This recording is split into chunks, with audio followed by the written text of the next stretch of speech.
চোখের সমস্যা নিয়ে নেপালে চিকিৎসা করাতে গিয়ে মারাত্মক ভুল চিকিৎসার শিকার হলেন উত্তর দিনাজপুরের দুর্গাপুরবাসী এক গৃহবধূ।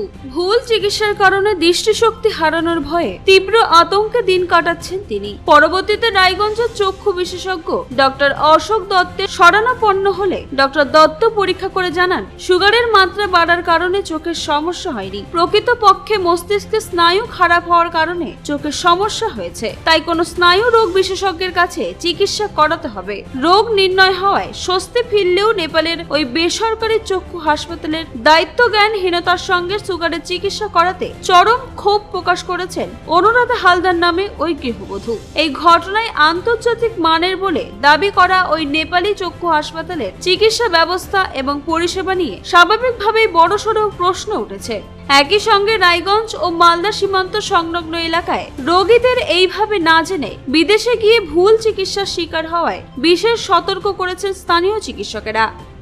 ডক্টর দত্ত, কি বুঝছেন এই যে নেপাল থেকে চিকিৎসা করে আসছে এখানে অনেক মানুষ বিভ্রান্ত হচ্ছে, সেখানে গিয়ে সঠিক চিকিৎসা পায়নি, অনেক খরচা করে এসে কি বুঝছেন আপনি? কেন মানুষ ভরসা করতে পারছে না আপনাদের লোকাল ট্রিটমেন্টের উপরে? লোকাল ট্রিটমেন্টের উপরে ভরসা কেন করতে পারছে না, তার রবিবার দিন এসেছিলেন। রবিবার দিন মালদায় ওনারা 3বার দেখিয়েছিলেন। মালদায় 3বার দেখালো, ওনার সুগার টেস্ট করা হয়েছিল। ওনার 36 ইয়ার্স ওল্ড।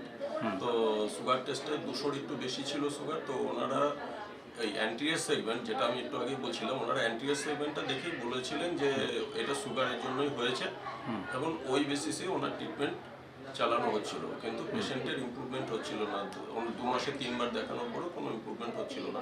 এবার আমার কাছে যখন আসলো, আমাদের এখানে anterior segment, posterior segment, glaucoma, laser সমস্ত ডিপার্টমেন্টই আছে, সমস্ত কিছুই করা হয়।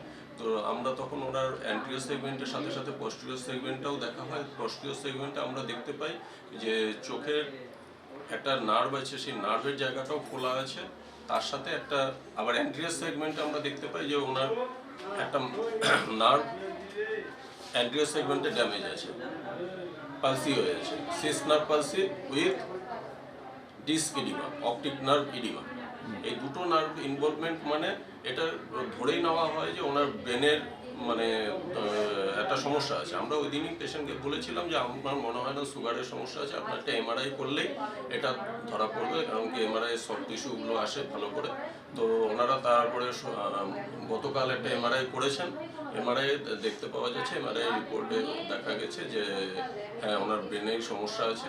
তো ওনাকে আমি পিজি হাসপাতাল বা এমআর বাঙ্গুর হাসপাতালে যেতে বলেছি, কারণ ওনার নিউরোসার্জন বা নিউরোলজিস্ট যারা আছেন ওনাদের ট্রিটমেন্টের দরকার আছে।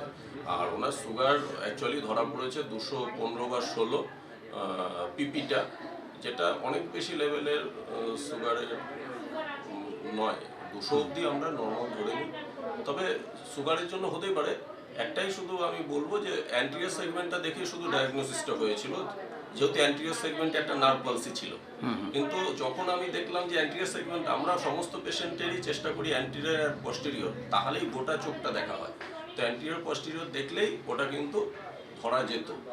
পস্টেরিয়রটা না দেখবার কারণেই এই জিনিসটি হয়েছে। আমরা দুটো দেখেছি, দেখে এই সিদ্ধান্ত একটা আমাদের এখানে একটা স্ক্যান করা হয়েছিল নার্ভে, অপটিক নার্ভের একটা স্ক্যান করা হয়েছিল। সেই নার্ভে দেখতে পাই যে ইডিমা আছে। তো সেই ইডিমাটা দেখেই আমরা সিদ্ধান্ত নিই যে এটা ব্রেনের সমস্যা আছে। একটি পেশেন্টের ব্রেন টিউমার, মাথা ব্যথার থেকে ব্রেন টিউমার, এরকম আমরা এর আগেও ডায়াগনোসিস করেছিলাম। ম্যাডাম, আপনার নাম? অনুরাধা হালদার। কোথায় থাকেন? আমার বাড়ি দুর্গাপুরে। এই ইটাহার দুর্গাপুর। তো কি হয়েছে আপনার? মানে মাস 2 আগে আমার চোখের সমস্যা হয়েছিল, মানে আমি সব কিছু দুটো করে দেখতে পেতাম। আচ্ছা। পরে আমি তখন নেপালে গিয়েছিলাম। তখন নেপালে যায় অনেক পরীক্ষার পরে ধরা পড়লো যে আমার নেপালে কোথায় গিয়েছিলেন? বিরাটনগর। বিরাটনগরে। আচ্ছা। বিরাটনগর হসপিটালটা কি? বিরাটনগর আখা হাসপাতাল। আচ্ছা। তো সেখানে কি বললো? সেখানে বললো যে আমার সুগার থেকেই চোখের এই সমস্যাটা হয়েছে। আচ্ছা। তখন তারা চোখে একটা ইনজেকশন করেছিল। তো বলেছিল যে ইনজেকশন করার পরে চোখটা ভালো হয়ে যাবে। আমাদের আবার মানে দ্বিতীয় চেক আপের জন্য 15 দিন পরে যেতে বলেছিল। 15 দিন পরও আমি গিয়েছিলাম। 15 দিন পরে চোখটা দেখলো, দেখে তখন একটু চোখটার পরিবর্তন হয়েছিল, একদম ভালো হয়নি যে সেটা না, তবে আগে থেকে একটু পরিবর্তন হয়েছিল চোখে। পরে তখন বললো যে আপনাকে 3 মাসের ওষুধ দিছিল ওখান থেকে, বলছে 3 মাস পরে আপনি আবার আসেন। সেটা কি খাওয়ার ওষুধ না হ্যাঁ, চোখে দেওয়া? না সব খাবারই ওষুধ, চোখে দেওয়ার মতো কোনো কিছু ড্রপ দেয়নি। আর কিরকম খরচ পড়েছিল ওখানে? মানে আপনি যখন ডাক্তার দেখালেন আপনার ফিস কত নিয়েছিল?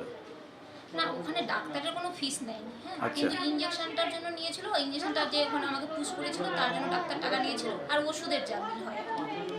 কিরকম সেটা তাও খরচ? মোটামুটি 6-7 হাজার টাকা পড়েছিল। 6-7 হাজার হ্যাঁ সব মিলিয়ে? হ্যাঁ। আর সেকেন্ড টাইম যখন গেলেন আপনি তখন কিরকম নিল?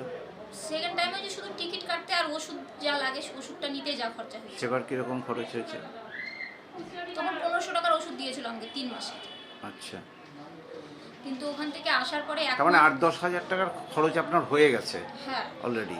পরে যখন আমি আসে 1 মাস ওষুধ খেলাম, 1 মাস ওষুধ খাওয়ার পরেও যখন কোনো পরিবর্তন হয়নি, আমাকে 3 মাস পরে যেতে বলেছিল, কিন্তু 1 মাস পরেও যখন চোখের কোনো পরিবর্তন হয়নি, তখন আমি 1 মাস পরেই আবার চলে গিয়েছিলাম নেপালে। তারপরে ওখানে আমি এখান থেকে সুগার টেস্ট করে গেছিলাম, তো এখান থেকে বলছে যে এটা একটা নর্মাল সুগার, খুব বেশি না। কিন্তু ওখানে যাই যখন ডাক্তারকে বললাম যে ডাক্তারবাবু ওখান থেকে তো বলছে সুগার আমার নর্মাল, তাও বলছে কোথায় আপনার সুগার নর্মাল, আপনার 200-র উপর সুগার আছে। আচ্ছা। তখন ছিল 215 সুগার, মানে খাওয়ার পরে, আর খাওয়ার আগে ছিল 115। তো আমি বলছি যে ওখান থেকে বলছে ডাক্তার এটা নর্মাল, বলছে না এটা তো নর্মাল সুগার নয়, আপনার সুগার থেকে চোখের এরকম সমস্যা। তখন আমার প্রথম যে ওষুধগুলো দিয়েছিল তার মধ্যে একটা ওষুধ চেঞ্জ করে দিল, চেঞ্জ করে দিয়ে আমাকে আবার 1 মাস পরে যেতে বলেছে আর কি। এর মধ্যে আসার পরে আমার 2 মাস সপ্তাহ হলো, কিন্তু ওষুধ খায় কোনো পরিবর্তন হয়নি। তখন আমি এই ডাক্তারবাবু খোঁজ পেয়েছি, তো এখানে এসে দেখালাম, আজকে তো 3 দিন হলো কেবল এসেছি, এখন এই ডাক্তারবাবুই দেখছি। কোন ডাক্তারের কাছে এসেছেন নাম জানেন? অশোক কুমার দত্ত। ওকে। ওনাকে দেখানোর পরে আপনি কেমন আছেন? মেন ব্যাপার আমি তো কেবল 2 দিন হলো ওষুধ খেয়েছি, কিন্তু চোখের তো এখনো কোনো পরিবর্তন হয়নি, কিন্তু ডাক্তারবাবু বলছে চোখের আমার একটু সমস্যা মাথাতে আছে, তিনি বলেছেন আমাকে একটু বাইরে আরো কোনো ভালো মানে জায়গায় সুগারের দেখাতে। জন্য নয় এটা, হ্যাঁ, ডাক্তারবাবু বলেছে অন্য কোনো সুগার- কারণে আছে। সুগারের জন্য এই সমস্যাটা নয়, অন্য কোনো কারণ, তাই তো? মানে চোখের পরিবর্তন তার জন্য কিছু বাইরে হয়নি। দেখাতে হবে, হ্যাঁ মানে বড় জায়গায় যেতে হ্যাঁ, হবে। বড় জায়গায় যেতে হবে। রায়গঞ্জ থেকে রামকৃষ্ণ দাসের রিপোর্ট, কুলিক নিউজ।